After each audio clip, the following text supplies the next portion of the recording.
آگے یہ ضلع گجرات سے یہ سوال ہے کہ چند دن پہلے خاکسار اخبار الفضل میں مضمون دنیا کی عمر پڑھ رہا تھا۔ ٹھیک ہے.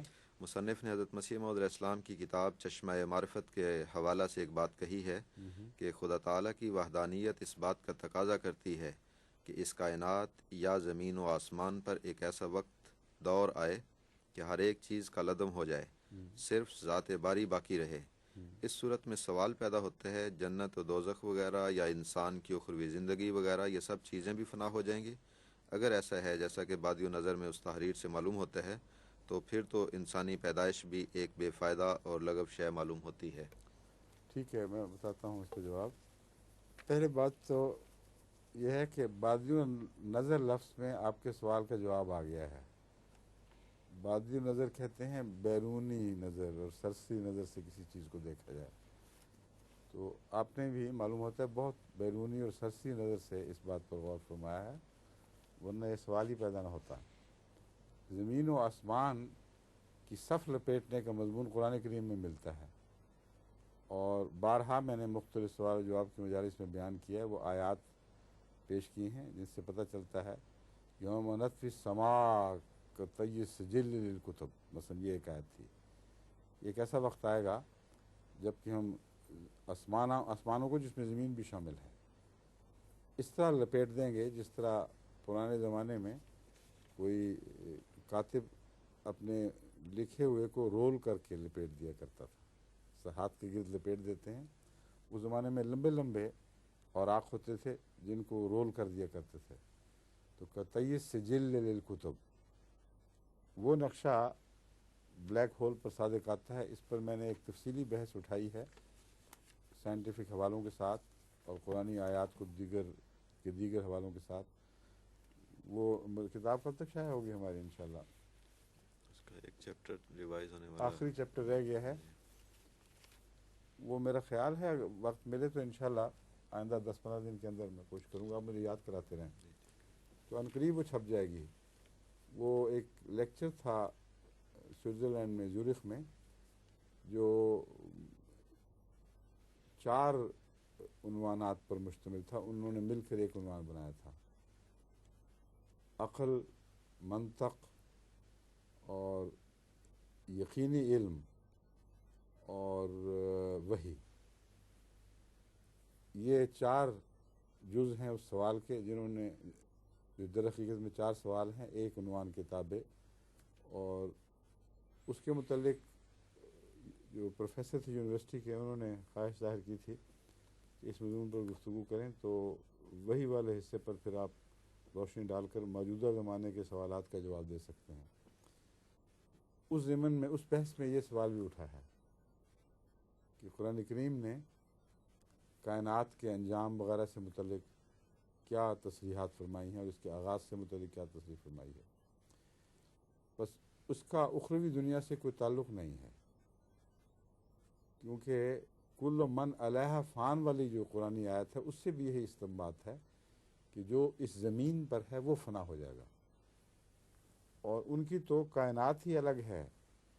جب بھی حضرت مسیح موعود علیہ السلام اس کائنات کے ختم ہونے کی بات فرماتے ہیں، اس میں وہ اخروی دنیا کے جہان کا کوئی ذکر نہیں ہے، کیونکہ وہ جہان اس سے مختلف نوعیت کا اور الگ ہے.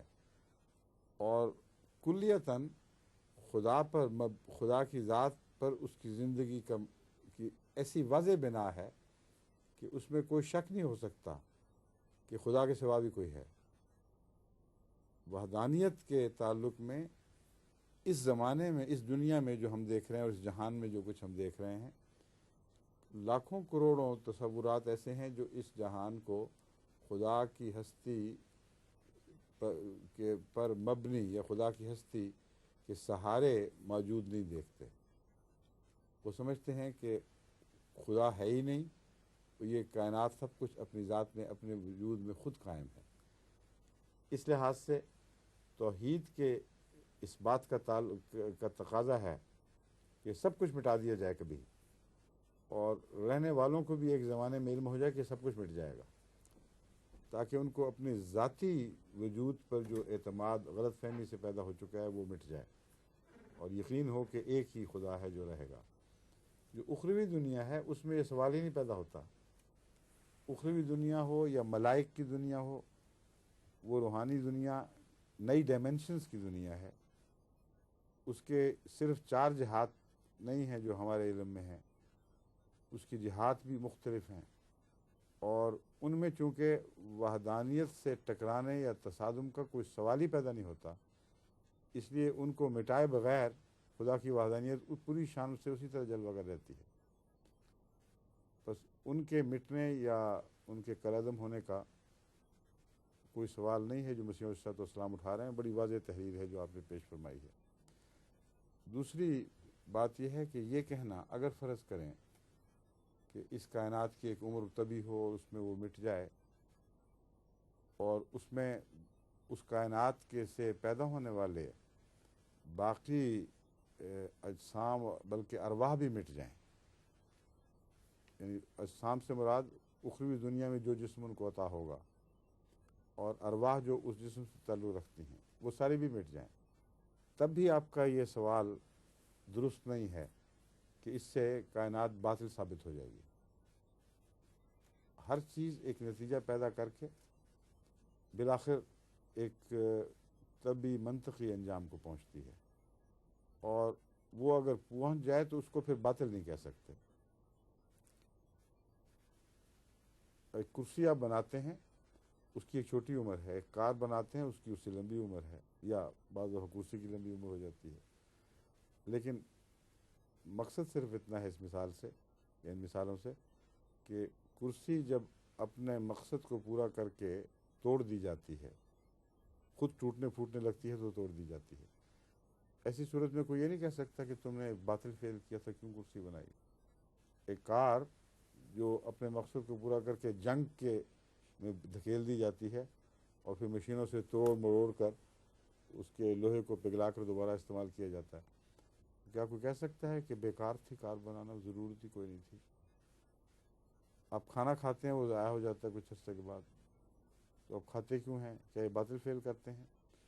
تو ہر چیز کا اپنا ایک مقصد ہے. جب وہ اس مقصد کو پہنچ جائے اور پھر مٹ بھی جائے تو اسے باطل نہیں کہا جاتا. بس اگر جو آپ سمجھے ہیں وہی درست ہے کہ سب کچھ مراد ہے اس میں، تو پھر بھی باطل نہیں کہہ سکتے.